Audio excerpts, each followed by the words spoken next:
Why Damascus knives are so expensive? This is a Damascus knife. God damn. Master bladesmith Zach Jonas is twisting a fusion of steels to make one of its trademark swirl patterns. But these unique swirls are more than just decorative. Successfully welding dozens or even thousands of steel layers creates some of the strongest and sharpest knives money can buy. What starts as individual layers of two different alloys transforms into this. A 7-inch chef's knife that retails for $700. Damn. Some of Zach's knives cost $5,000. What the commissions can reach well over $17,000. So how are swirl patterns made from steel? And why are Damascus knives so expensive? The people saying it's a fucking knife. Hello? Hello? We're about to find out why it's so expensive. That's the whole video. It's not called why Damascus knives are not expensive or Damascus knives are not inexpensive. It's called why Damascus knives are so expensive. Hello? You're about to find out why it's so expensive. Stop getting mad. Notice right away when looking at Damascus is that visual pattern, and it ranges from very, very bold. Okay, I would buy a knife from this guy. Look at him, dude. I mean, dude, this is what a blacksmith should look like. Like, I get why it's $7,000, bro. Look at this fucking guy. Look at him. Also, I don't want to hear from you CSGO Andes. You probably spent like around $4 grand, $5 grand, $6 grand, and you got 0 knives so far. Okay, so suck my dick.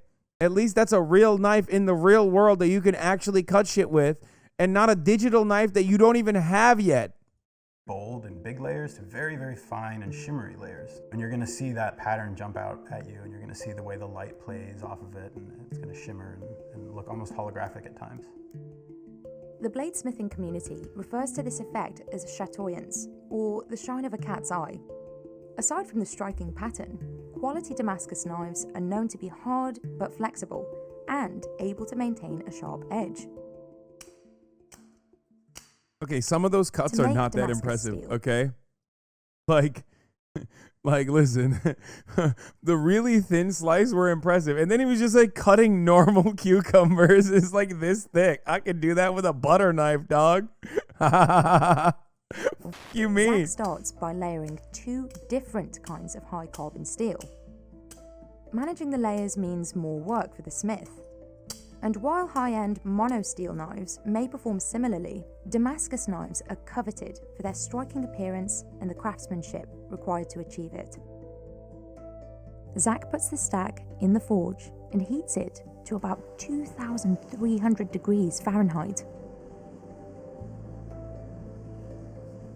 He needs an experienced eye to judge when the steel is ready, because it's at risk of breaking off the handle while the layers are not yet forge welded together. Zach needs to consider the kind of pattern he wants to make before he can begin forging.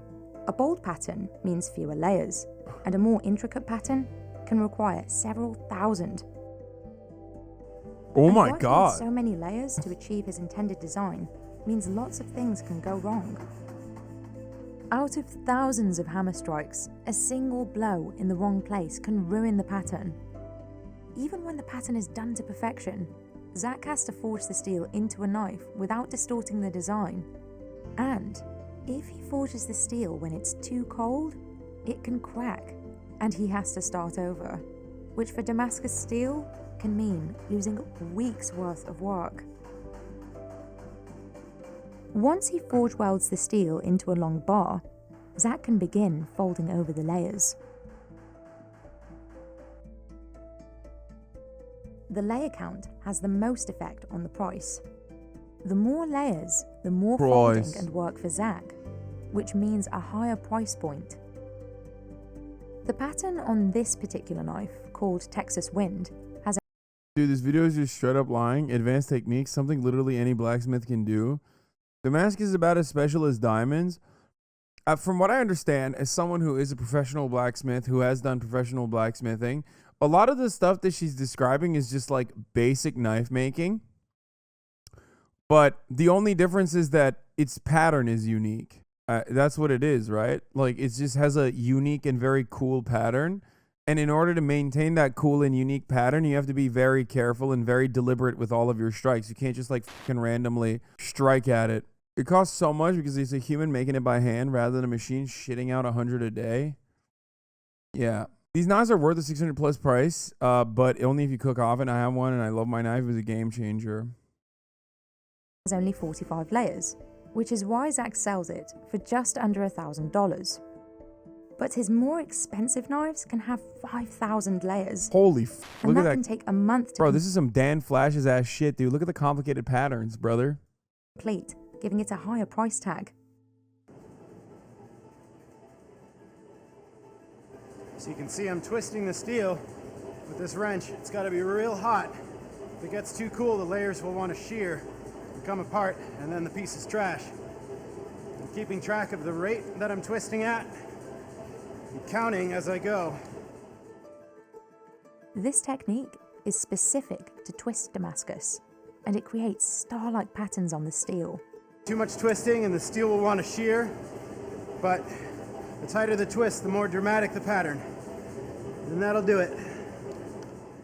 When Zach is making a standard Damascus wave pattern, he continues to work on elongating and thinning the bar using a power hammer. Zach's larger power hammer cost him $20,000, but that's just a drop in the bucket. Dude, it's like +7 sneak, and you know how good a backstab crit damage can be. So I don't want to hear no shit talking for you motherfuckers, okay? Like, this is the assassin's preferred weapon for a reason. He spent at least $100,000 on specialized machinery, but this large investment allows Zach to produce high-quality Damascus knives. Once Zach forges the tip of the blade, he cross-checks it with his template to ensure the knife looks exactly as it should.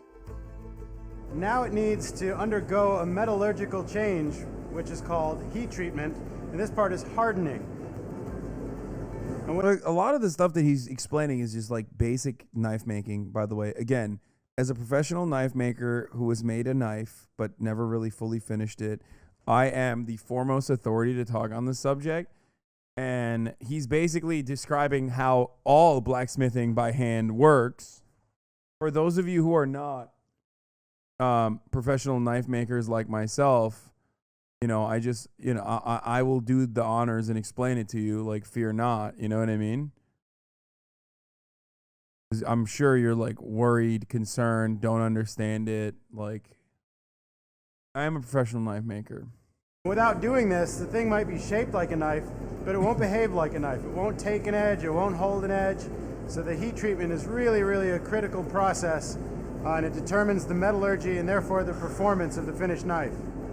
But it's the quenching that makes or breaks the knife. Sometimes a blade will fail in the quench by cracking or warping irretrievably.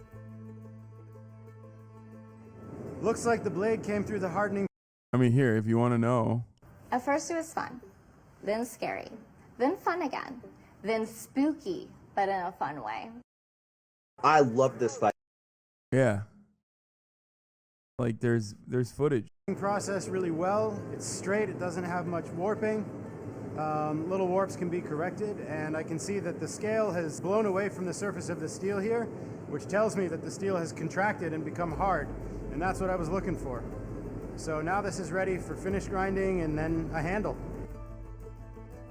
The grinding operation is one of the areas where the skill is kind of most important and most obvious, and this is one of the things that really drives the cost. A single slip can ruin the piece in an instant.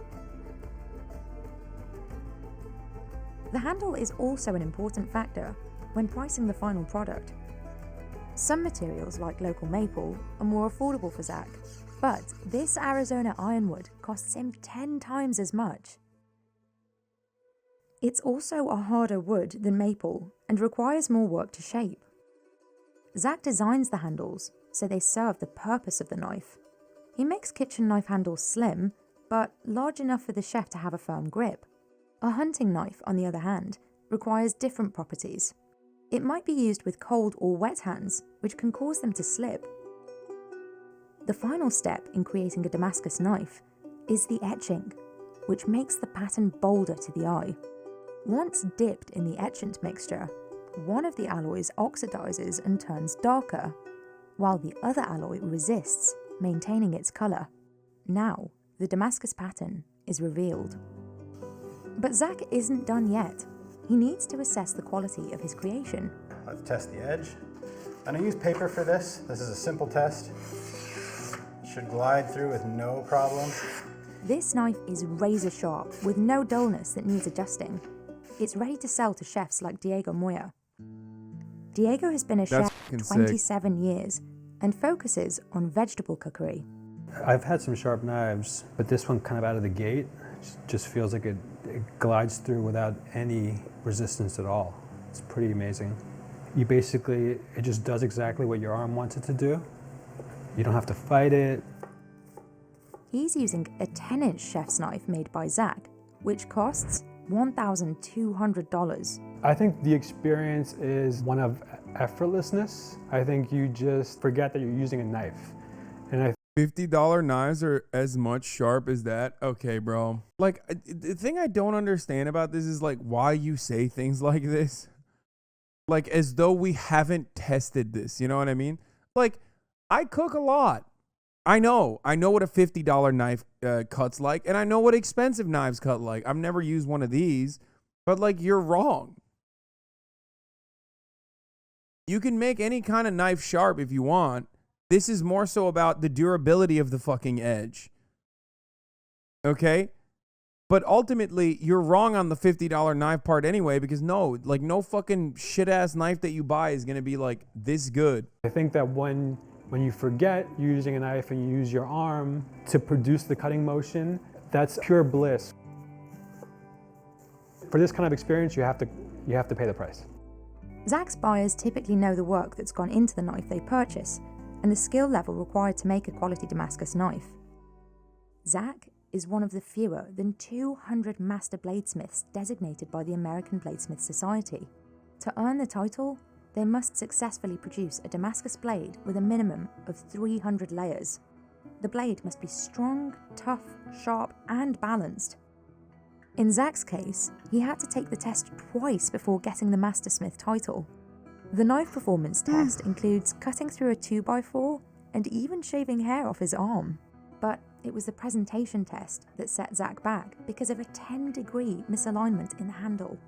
Since becoming a Mastersmith, dude, I hate when that Zach happens. has I'm a continued professional to evolve knife his maker. skills in Damascus making. One of his current projects might sell for over Clutch. $100,000 if it's Oh, he's trying to be me, dog. You see that? He's trying to be me. He's literally trying to make the same. That's f***ed up. Okay. commissioned. So this is a project that I've been working on designing for quite a while. Yeah, this he's trying is to a be very elaborate Middle Eastern sword, a type of scimitar. This is a rough ground blade that I forged out of 1,500 layer Damascus. Yeah, no, he's literally just trying to be The demand me. for Damascus knives has created a That's market kind of for f***ed up. Damascus, where manufacturers imprint the swirl patterns on the knife and sell it at a more affordable price. You can get a Damascus knife for $30, but it will not cut anything for you. There's definitely a growing demand for Damascus steel. When I started out knife making, it was not super well known, and I've really seen it myself in the last 15 years or so as the cultural awareness has come up and people really understand what they're looking at. At first it was fun, then scary, then fun again, then spooky, but in a fun way.